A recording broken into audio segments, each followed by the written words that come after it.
최근 몇 년 동안 이어진 전월세 가격 폭등. 심지어 올 상반기 수도권 아파트 전셋값은 2011년 6월 이후 최고치를 기록했습니다. 부동산 가격 불안정과 시장의 지속된 침체, 내 집 마련에 목마른 시민들의 시름은 깊어질 수밖에 없는데요. 집을 얻어가기는 굉장히 힘들죠. 그렇죠. 너무 직장만 비싸니까. 그렇다고 집을 살 수도 없는 거고. 이렇게 팔고 나면 전세 얻는 게 한번 움직이기가 참 어렵더라고요. 전세도 많이 나와 있지도 않고. 더욱이 지난해 발표한 각종 부동산 대책에도 전월세 가격은 안정은커녕 상승세를 이어가고 있는데 왜 이런 현상이 지속되는 걸까? 이는 일반 시장 경제 원리와 다른 부동산의 수요와 공급 특성 때문입니다. 부동산이 주거 개념의 인식보다 자본 증식 수단으로 더 중요시되면서 가격이 하락하면 수요가 감소하며 가격이 더욱 하락하고 가격이 상승하면 매매 차익뿐 아니라 임대 수입까지 얻을 수 있어 수요 증가로 부동산 가격이 폭등. 이렇게 부동산 시장이 왜곡되는 사례가 많은 건데요. 부동산 시장에서 수요와 공급은 매우 중요한 역할을 차지하고 있는데요. 전세 시장의 경우에는 공공임대 아파트 물량은 크게 늘지 않은 반면에 매매 가격이 하락하면서 전세에 대한 수요는 굉장히 많이 늘었습니다.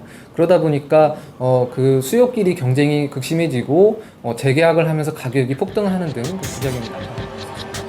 또한 부동산의 수요와 공급은 일정 기간 주어진 가격 하에 이뤄지기 때문에 단기간 토지와 건물, 그에 따른 수익 변화가 심한 부동산의 특성상 그 영향이 클 수밖에 없습니다. 일반 재화들 같은 경우는 제조 기간이 좀 짧아서 좀 신속하게 좀 제공이 될 수 있지만 부동산 같은 경우는 이제 건축 기간이라는 게 있지 않습니까? 그렇죠? 그 2년에서 혹은 3년, 그러니까 좀 시간적인 시차가 있기 때문에 공급에 좀 시간이 걸리는 부분에 있어서는 좀 다르다고 볼 수 있고요. 그 공사 기간의 중간에 있어서 어떤 다른 변수들로 인해서 수요 공급의 어떤 다른 변화가 발생할 수 있다.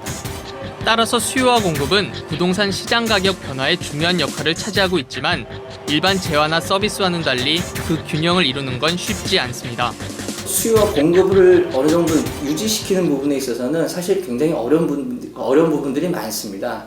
특히 수요 같은 경우는 그 사회적이든 어떤 경제적이든 그런 여러 가지 변수들로 인해서 실제로 자금력이 있음에도 주택을 구입하지 않는 그런 수요들도 발생할 수 있거든요. 공급 부분에 있어서 살펴보게 되면 거래량이라든지 분양 물량이라든지 혹은 이제 그 경매에 있어서 경매 낙찰률이라든지 그런 부분들이 있는데 이러한 그 데이터들이 그 각 부처마다 혹은 지자체마다 좀 이렇게 상이한 차이를 보이고 있습니다. 일원화되어 있지 않다 보니까 민간에서든 건설사든 어떤 통계를 통해서 물량을 공급할 시기를 결정한다거나 그런 부분에서